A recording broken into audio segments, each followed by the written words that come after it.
Coming up on today's Airborne, Red Bull racers are on the go at Abu Dhabi. Enstrom introduces its new two-seat trainer, the TH-180. And Cessna's Citation Latitude has reached some important milestones.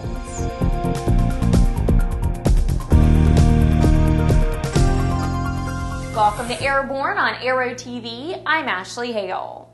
Are you ready to race?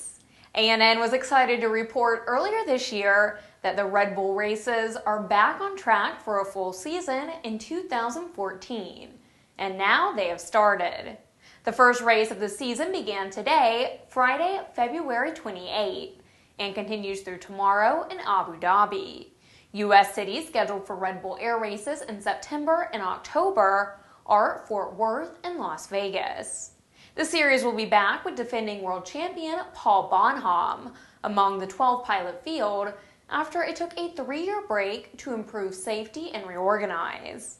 Technical improvements include standard engines and propellers for all pilots, and safety changes to the pylons.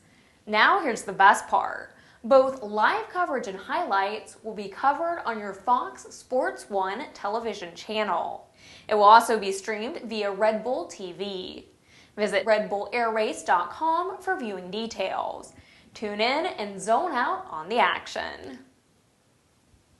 Sales of lightweight helicopters continue to grow, and the Enstrom Helicopter Corporation has now entered the market with a helicopter designed for training. The newest member of its Enstrom family is called the TH-180. Enstrom touts the TH-180 training copter for its rugged airframe and energy-absorbing landing gear. They say the high-inertia main rotor and unblocked tail rotor provides excellent auto-rotation characteristics, stability, and very forgiving handling qualities. All of these features are important in the training environment. They also point to the mechanical controls as ideal for training, and the comfortable cockpit environment makes training easier for the student and the instructor. Enstrom says the TH-180 will be an economical and productive addition to the training fleet. You're watching Airborne. We'll be back after these messages with more news and our feature of the day. ADS-B will be mandatory for most aircraft by 2020 in the United States, but you can benefit from ADS-B today with the Bendix King KT-74 Mode S transponder. The KT-74 meets the global mandates for ADS-B out when attached to a suitable WAAS GPS. Over the past 2 decades, no resource has compiled as much expert-valued information about the sport plane world than the Sport Plane Resource Guide. Over 1,500 pages, hundreds of aircraft, dozens of how-tos and directories. All this and more will be coming to the sport aviation world soon with the new, all-electronic and updatable Sport Plane Resource Guide for your iPad, iPhone, Kindle, tablet, PC, or other electronic devices. Get your order in now. www.sportplane.com. Welcome back. If you'd like to suggest a story for Airborne, Aero-TV, our website, or our podcast, drop us an email to news-spy@aero-news.net. Cessna's Citation Latitude reached some important milestones on only its 3rd flight. Tom Patton explains. The Latitude prototype successfully achieved full envelope performance for maximum speed at 440 knots true or 506 miles per hour, Mach speed at 0.80 and flight level 450. The aircraft was cleared for a direct climb to 45,000 feet with a gross takeoff weight of 29,000 pounds. Michael Thacker, Cessna's Senior Vice President of Engineering, said that from his perspective, the aircraft is proceeding in a very predictable, reliable manner and displaying characteristics of a very mature system in its first few flights. The next tests for the Latitude will focus on low-speed performance. Certification for the Citation Latitude is expected in the 2nd quarter of 2015. For Airborne, I'm Tom Patton.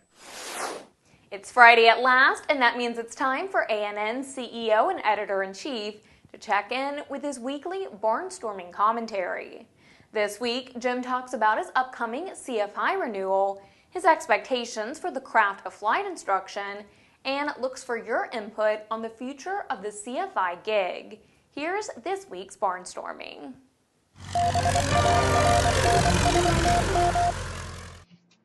Thanks, Ashley, and hi, folks. Quite a long time ago, I was privileged to join the ranks of a group in aviation that I have come to respect more so since I joined them than beforehand, because I now understand how difficult the role is. I earned my first CFI rating. Over the years, I earned CFI A, I, II, MEI, you name it, also helicopter and a number of other things along the way, and a number of equivalent instructor ratings in a number of disciplines like skydiving and so forth, which I held jump master and instructor and a couple other things besides that. All well and good, a lot of fun, but I did something stupid a couple of years ago and let my CFI lapse.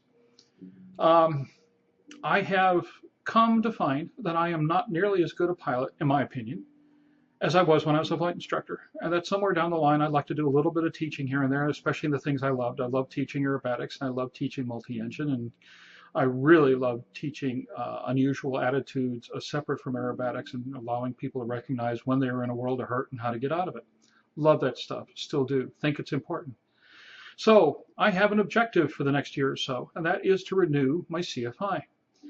Now, I'm not quite sure how the process is going to go because there's a tremendous amount of bookwork I need to get caught up, and I mean the legalese that's happened to the instructor environment over the last couple of years is just catapulted into just bizarre levels. And I realize with all the things on my plate, I've got 3 books coming out this year and a whole bunch of other things, and believe it or not, a screenplay that's in negotiation. I don't know how I'm going to get it done. I just know that it's important. So I'm coming to you for a little bit of advice. CFIs out there, especially those of you who have lapsed and come back into it, what advice do you have? What resources did you use? Who did you work with? Do you have any recommendations on the process? The one thing I have decided on is that the director of SAFE, the Society of Aviation and Flight Educators, Doug Stewart, is a very good friend of mine, and I'm going to have him do the check ride when it comes. Not because it's going to be easy, because Doug is my friend, he's going to clobber me. He will be fair, but he will be brutal. And that's the kind of CFI rating I want. Those are the things I want to get back to. Those are the things that I prize. But what do you think? What should the CFI be about? Those of you who have revalidated, what was that process like? What resources would you recommend? And more important than anything else, as I get back into playing the role of a flight instructor here and there down the road, what do you think needs to happen, both for me and everybody else, to the flight instruction environment to make it more valuable for aviation in the future? That's it. Let me know what you think, and I'll let you know how it goes. For the Aero-News Network, Airborne, and Aero-TV, I'm Jim Campbell. Looking forward to being a CFI again. In its 16th annual turbine-powered civil helicopter purchase outlook, Honeywell Aerospace says it expects that 4,800 to 5,500 civilian-use helicopters will be delivered during 2014 through the 2018 period. Latin America continues to lead all regions in new purchase rates, with up to 32% of respondent fleets slated for turnover with a new helicopter replacement or addition. For those surveyed, the make and model choice for their new aircraft is strongly influenced by range, cabin size, reliability, and safety, high performance, and brand experience. Light single-engine helicopters continue to be the most popular product class, with the Airbus EC-130 and AS-350 series, the Bell 407, and Robinson R66 the most frequently mentioned models. Intermediate and medium twin-engine helicopters are the second most popular product class, while heavy multi-engine helicopters registered a small decline in purchase plans in the 2013 survey. You're watching Airborne, more in a moment. Redbird Skyport is a multifaceted aviation laboratory charged with developing innovative solutions to the issues facing the industry. It started out as a vision for a laboratory where we could objectively measure the systems and the processes that we were developing.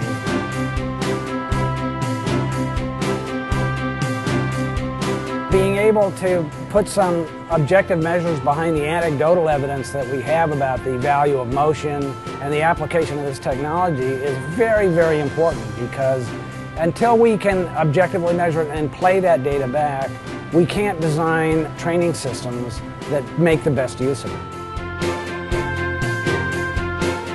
For more information about Redbird flight simulations, as well as Redbird's new Skyport, visit www.redbirdflightsimulations.com or www.redbirdskyport.com. Welcome back. If you'd like to be a supporter of Airborne, Aero-TV, our website, or our podcast, drop an email to jim@aero-news.net.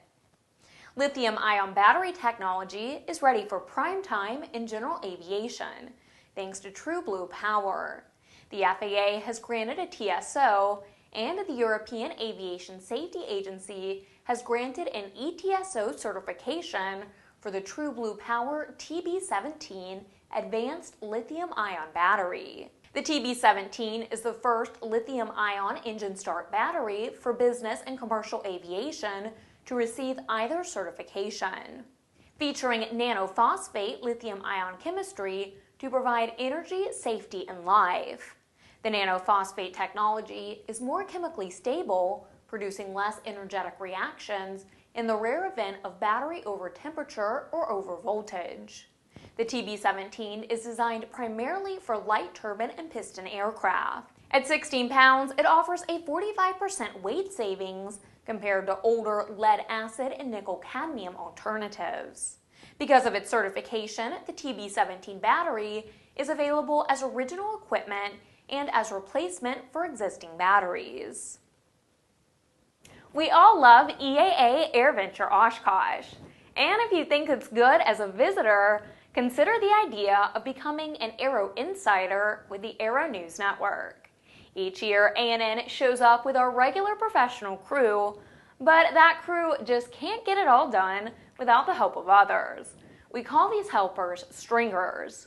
We instituted the Aero Stringer program over a decade ago to allow promising writers and photographers with a true passion for aviation to come aboard and help us cover the Oshkosh experience through their eyes and keep us in touch with the true rank and file of the aviation world. If interested, please send samples of your stories and shots along with a little background information and tell us what your late July, early August availability will be. You'll be working with the most energetic team in aero journalism, a group that goes where the stories are and brings them back for readers all over the world. Please send your information to jim@aero-news.net. Well, that's our program. Remember to get comprehensive, real-time, 24/7 coverage of the latest aviation and aerospace stories anytime at aero-news.net. Please remember, Airborne is streamed 3 times a week and is always online. Join us every Monday, Wednesday, and Friday for a new edition of Airborne. I'm Ashley Hale. Thanks for watching.